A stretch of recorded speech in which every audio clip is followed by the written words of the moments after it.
Buenas, bienvenidos a la clase de control.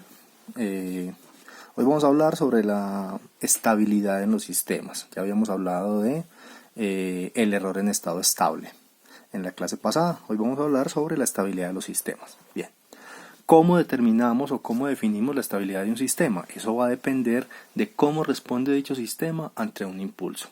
Entonces, cuando yo a un sistema como tal le aplico una señal tipo impulso y la señal después de que pasa mucho tiempo, o sea, cuando el tiempo tiende a infinito, si esa señal, si la respuesta de ese sistema tiende a cero, entonces decimos que el sistema es estable. Si el sistema no tiende a cero, entonces decimos que el sistema es inestable.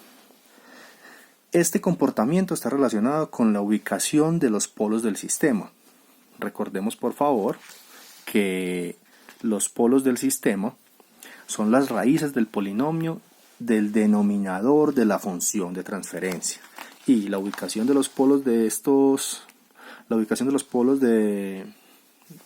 sistema determina cómo es la respuesta natural de dicho sistema. Normalmente, la respuesta natural hace referencia a la respuesta ante un ante un impulso de un sistema cualquiera. Esa es la respuesta natural, la respuesta al impulso de ese sistema. Ahora bien, recordemos que la función prototipo de la que hemos estado hablando, la que se relaciona con la variable compleja S, está determinada por f de t a e a la sigma t por coseno de omega t, donde S, y decimos que S es sigma más j omega, S es nuestra variable compleja. Entonces, esa es la relación entre la variable compleja S y esta función prototipo. Entonces, la parte real de esa función, sigma, hace referencia a la exponencial de toda esta ecuación, y la parte imaginaria, lo que está acompañando a j, hace referencia a la frecuencia angular de la parte cosenoidal. Entonces, por ejemplo, si un polo es S igual a 2 más 4j, significa que sigma vale 2 y que omega vale 4. Entonces, el aporte de esa señal o el aporte de ese polo a la respuesta natural del impulso sería f de t igual a e a la 2t coseno de omega t. En este caso, omega sería 4. Muy bien. Entonces, esta señal como tal sería una señal o la respuesta ante un impulso del sistema determinado por ese polo que tenemos acá. Nos daría una señal exponencial positiva, o sea que va a crecer con el tiempo, y una señal alterna. Es la multiplicación de esas dos señales. Entonces, al tener esa señal, la respuesta, como se ve en esta gráfica, sería esta señal verde. Ante un impulso, que es la entrada, la señal sería una oscilación envuelta en una señal exponencial creciente. ¿Sí? Entonces, en la medida en que el tiempo transcurre, la amplitud de la señal se va volviendo cada vez más grande. La respuesta ante un impulso de ese sistema sería una respuesta que crece con el tiempo, que no tiende a cero, sino que cada vez es más grande. Decimos que ese sistema es inestable. Por el contrario, si el polo de mi señal o de mi sistema es S igual a menos 2 más 4, eso generaría esta señal, una señal tipo f de t, una exponencial decreciente por una señal alterna, una señal senoidal o cosenoidal, si lo quieren llamar así. Entonces, en ese caso, voy a hacer un acercamiento, tendríamos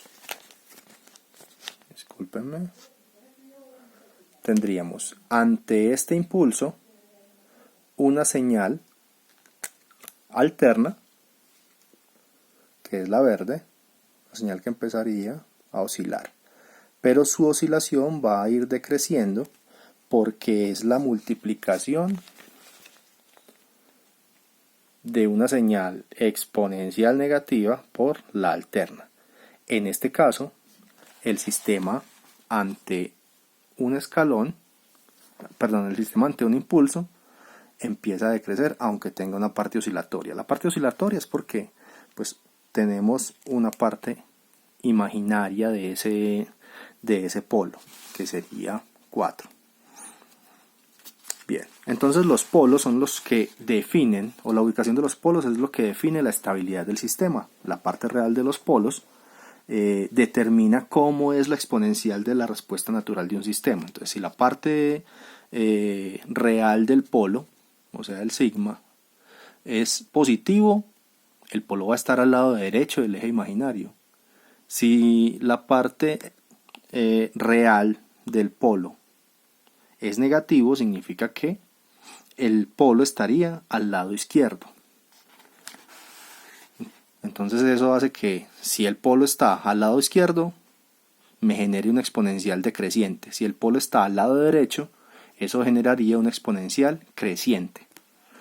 Esa es la razón por la cual la ubicación de los polos determina si el sistema es estable o el sistema es inestable. Bien, entonces se puede concluir que para que un sistema sea estable, todos sus polos deben estar al lado izquierdo del eje imaginario. En este caso, estos que están acá en azul serían polos al lado izquierdo del eje imaginario. Los que están en rojo serían polos al lado derecho del eje imaginario. Con que uno solo, para un sistema cualquiera, con que uno solo de sus polos esté al lado derecho o en el eje imaginario como tal, hace que el sistema sea inestable. Entonces, ¿cómo hacemos para saber si un sistema es estable o no? Pues debemos conocer cada uno de sus polos, dónde están ubicados. Esto lo que significa es que debo encontrar las raíces del denominador de la función de transferencia. Eso no siempre es sencillo cuando son funciones de transferencia de orden 4, 5, 6. Cuando son funciones de transferencia de orden 1, de orden 2, pues es muy sencillo encontrar las raíces del polinomio. Miremos este par de ejemplos. Tengo el ejemplo A, que la función de transferencia es 3 sobre 2s más 4. B, la función de transferencia es 2 sobre s, que multiplica a s más 5. Y 3s más 1 dividido 4s2 más 4. Entonces, ¿qué hacemos para encontrar los polos de ese sistema? Pues solucionamos una ecuación. ¿Cuál ecuación? La del denominador, o sea, esta. 2s más 4 igual a 0. Necesitamos saber cuáles son los valores de s que hacen que toda esta ecuación se vuelva a 0. Pues despejamos s. Quedaría menos 4, el 4 va para acá, quedaría 2s igual a menos 4. Despejo aquí y me queda que s es igual a menos 4 sobre 2, que es menos 2. Si yo en esta ecuación reemplazo s por menos 2, pues esto me va a dar el valor de 0 y ese sería un polo del sistema. Entonces, si yo grafico ese punto, si yo grafico el punto menos 2, me da justo al lado izquierdo del eje imaginario. Ese sistema es estable.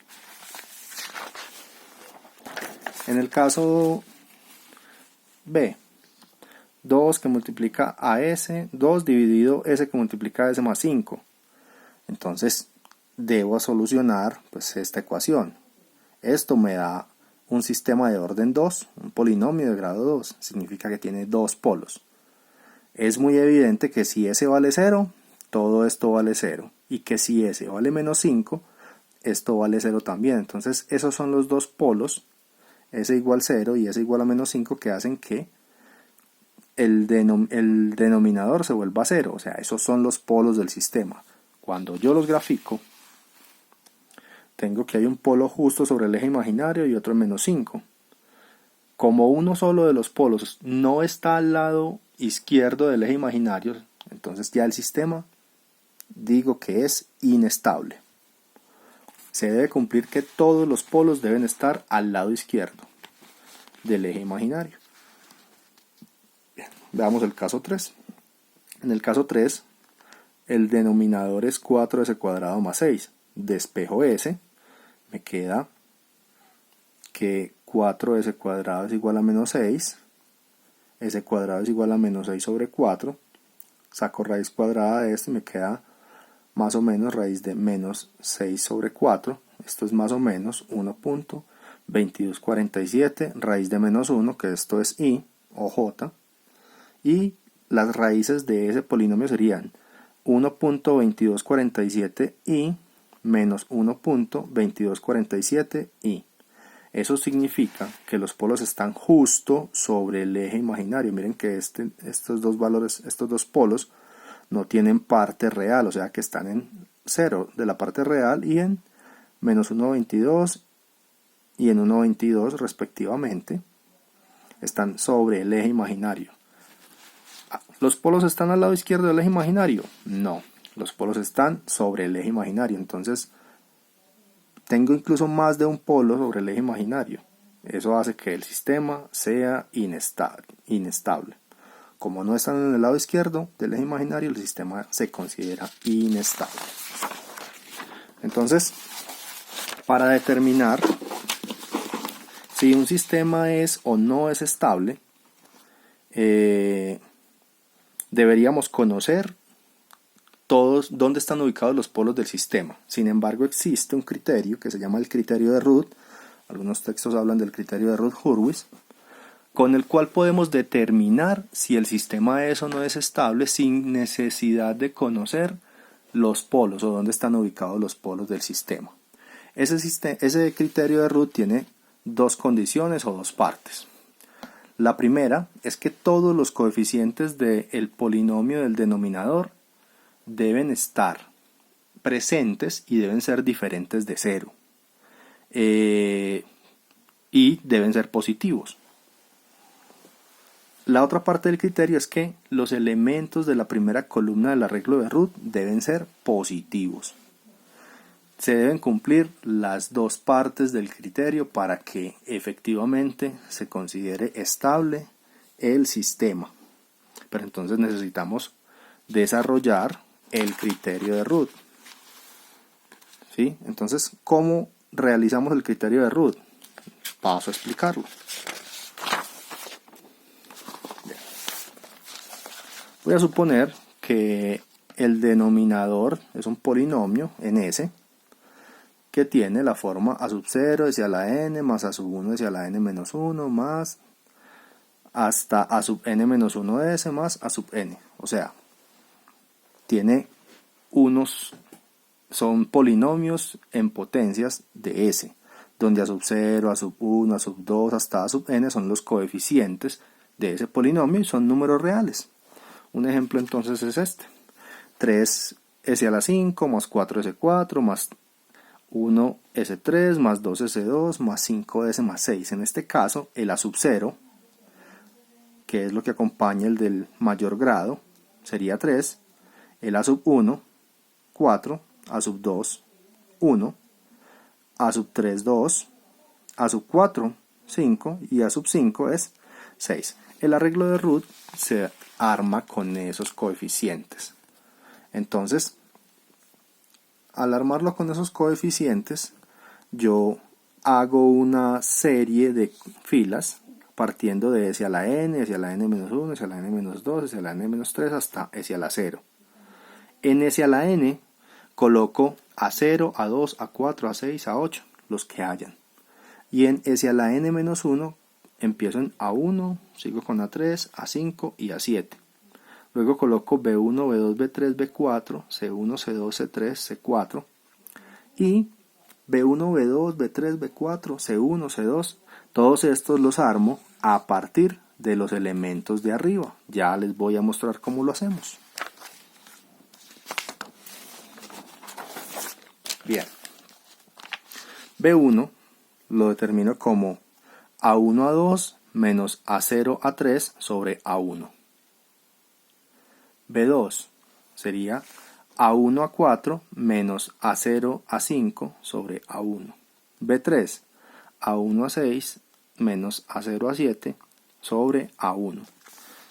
Para mí es mucho más fácil verlo en el propio arreglo. ¿Cómo hallo B1? B1 es A1, A2 menos A0, A3 sobre A1. B2, A1, A4, A0, A5 menos A0, A5 sobre A1. B3, A1, A6 menos A0, A7 sobre A1. De esa misma forma voy a encontrar C1. C1 sería B1, A3 menos A1, B2 sobre B1. C2, B1, A5 menos A1, B3 sobre B1. C3, B1, B1, A5, A1, B3 sobre B1. Y así sucesivamente. Si aquí ya no hay más términos, se suponen que son términos cero. Bien, vamos a ver un ejemplo.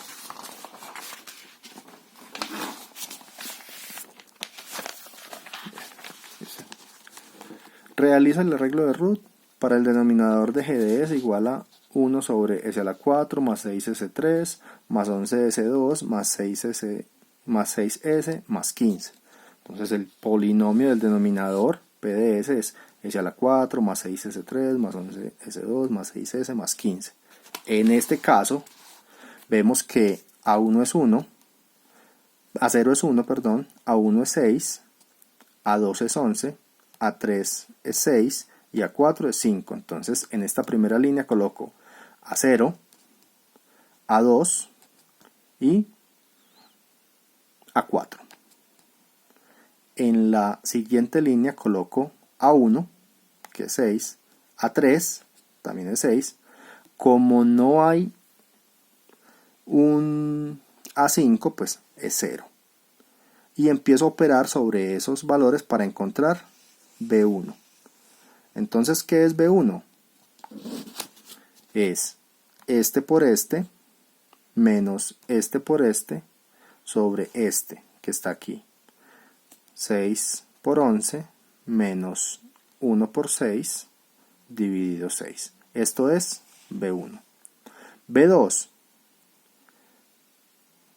es, disculpen, aquí estas flechas están erradas. B2 es 6. Voy a hacer la respectiva corrección. Espérenme un momento.